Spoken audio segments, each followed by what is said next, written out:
The famous headstone on Hayling Island is now fit for a princess. The headstone belonging to Charlotte Yourievskaya had fallen into neglect, but members of Portsmouth's Orthodox Church and the Russian Heritage Committee have restored the grave to its original glory. Jessica Wilkins reports. This quiet corner of Hayling Island is home to Russian royalty. Princess Catherine Yourievskaya was born into riches as an illegitimate daughter of Tsar Alexander II. He legally married her mother a year before his assassination, making Catherine a legitimate princess at the time of his death. She married and had 2 children with her first husband, but that marriage ended in his death in 1910.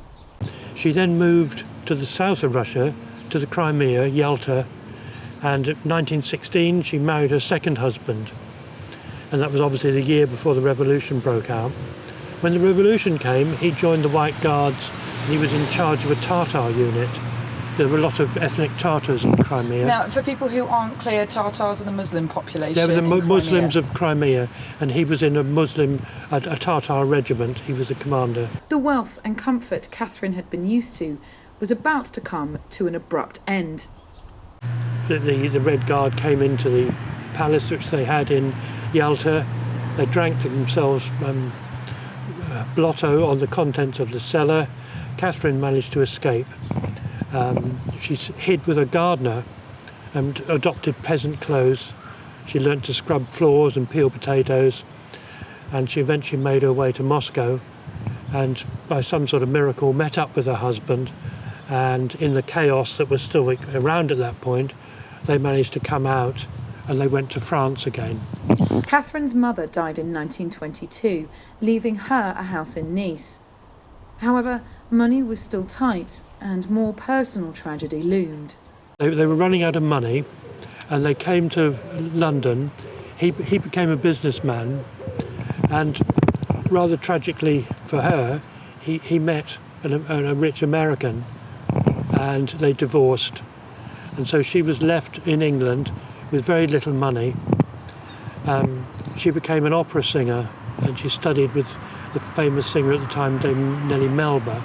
In 1932, Catherine bought a house called The Haven on Hayling Island. There she became a member of the Women's Institute. She received a very small pension from Queen Mary, but when Queen Mary died, the money died with her, and so she was left on Hayling with very little reserves. She came to Hayling. I think the property was quite a reasonable value here at that point. It wasn't exactly what you'd say a fashionable place, but it did have a reputation for good sea air, and she was an asthma sufferer. Catherine passed away just before Christmas in 1959.